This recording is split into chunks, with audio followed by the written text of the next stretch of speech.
Suite, les 70 facettes de la Torah pour ce jour 2 dans la paracha Vaet Hanan. Alors, un verset. Quel grand peuple a des divinités accessibles, Deutéronome 4:7. Il existe un Dieu au ciel. Quelqu'un envoya un messager au Rav Israël Meir A. Cohen de Radun, l'auteur de Hafetz Haïm, pour lui demander une bénédiction pour lui-même.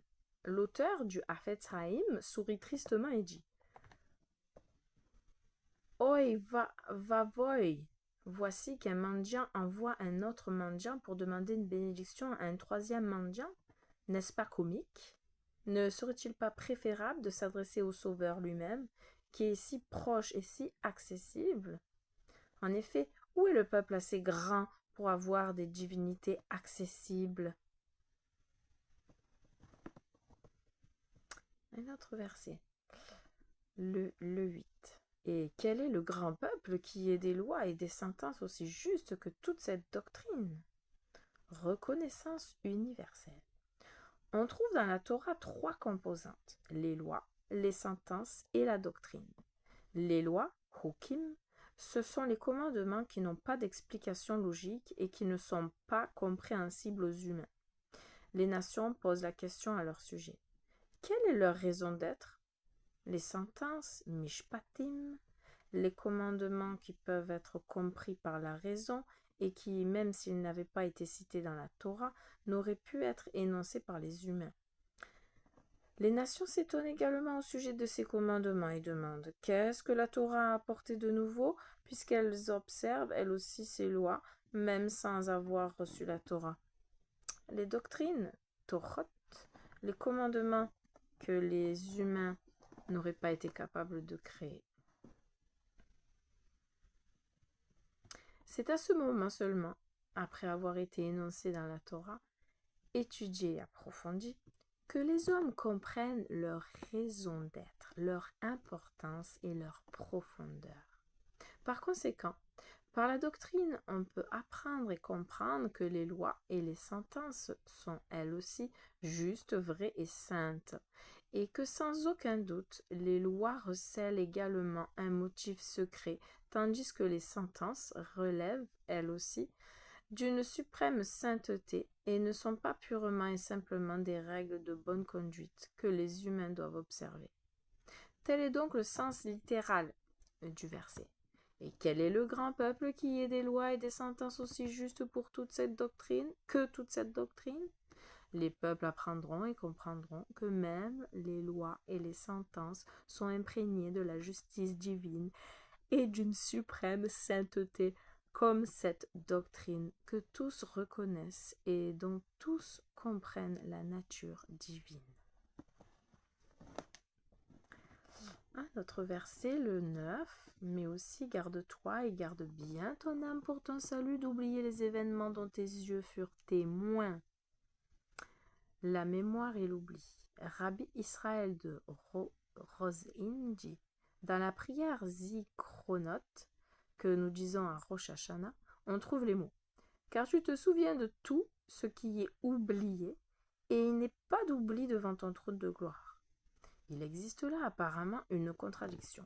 Si le Dieu béni se souvient de tout ce qui est oublié, cela indique qu'il existe pour lui des oublis.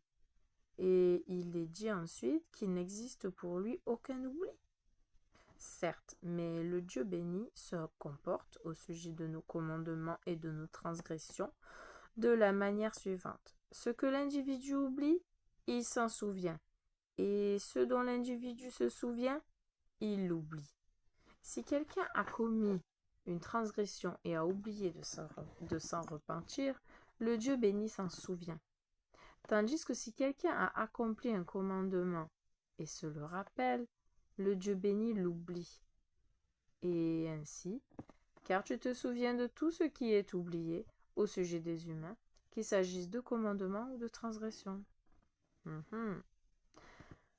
Un Hassid se plaignit à son rabbin de perdre la mémoire. Le rabbin lui demanda « As-tu déjà oublié quelque chose de vital, comme la nourriture, etc. » Non, répondit le Hassid.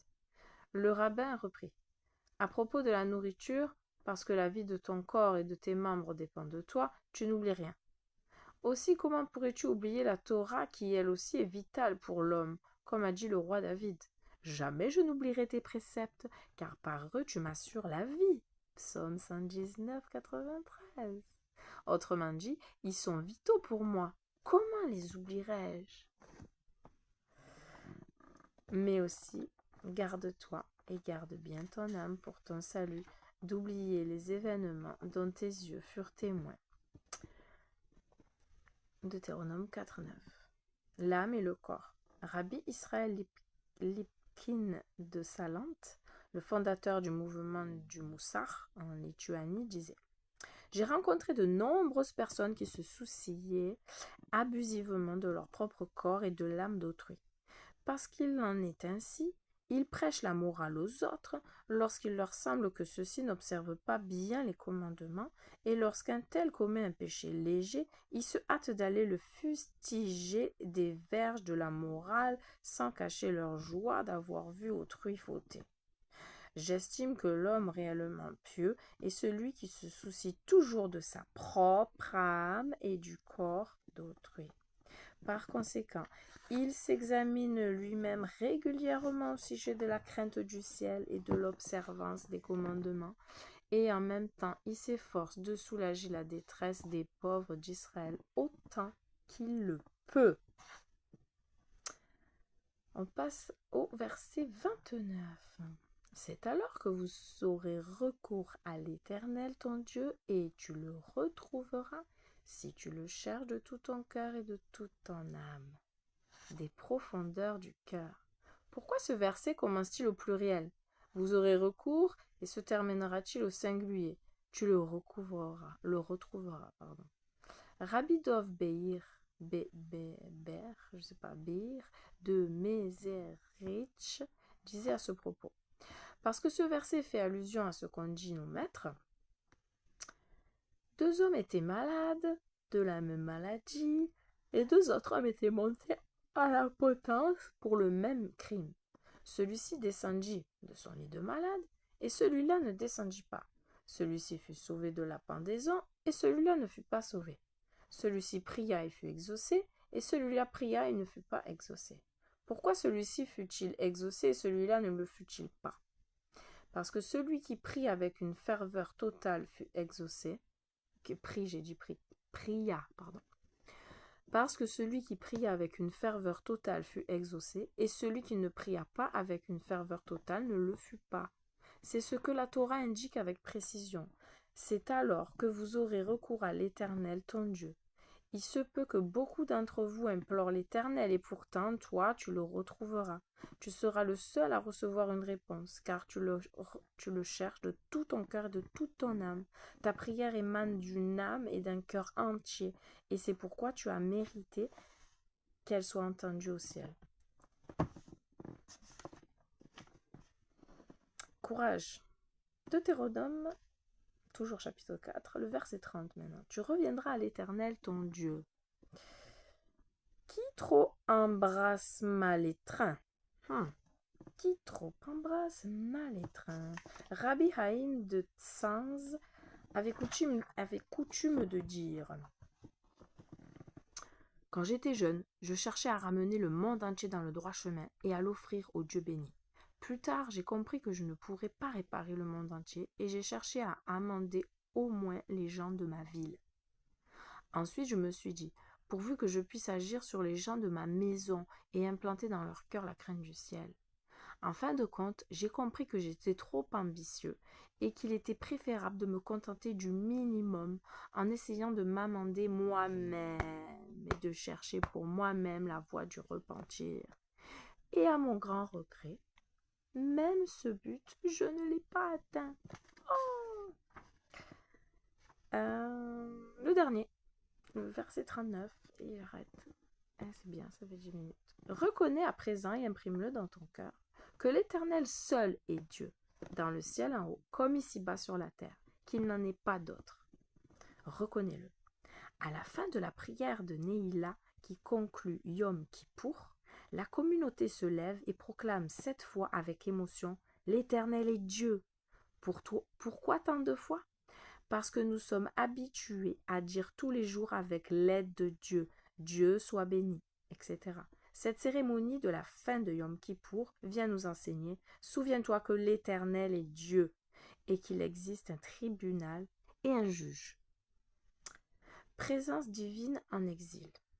À la fin de Yom Kippour, après être rentré chez lui à l'issue de la prière, Rabbi Shimcha Bunam de Psyché raconta un jour à ses fidèles. Un prince se révolta contre son père le roi et celui-ci l'envoya en exil. Par la suite, le roi eut pitié de son fils et ordonna qu'on parte à sa recherche. Beaucoup de temps s'écoula avant que l'un des émissaires ne trouve le prince dans une masure au bout d'un petit village qui dansait pieds nus, vêtu d'une tunique déchirée, au milieu des paysans ivres. Le courtisan se prosterna devant lui en disant « J'ai été envoyé par ton père pour te demander ce que tu désirais. Quoi que tu répondes, il est prêt à accéder à ta demande. » Le prince fondit en larmes et répondit « Si j'avais des vêtements chauds et des bottes solides, cela me suffirait. » Voyez, continua Rabbi Simcha Bunam, nous aussi, nous gagnons pour nos petits besoins immédiats et nous oublions que la présence divine elle-même se trouve en exil. Fin pour aujourd'hui.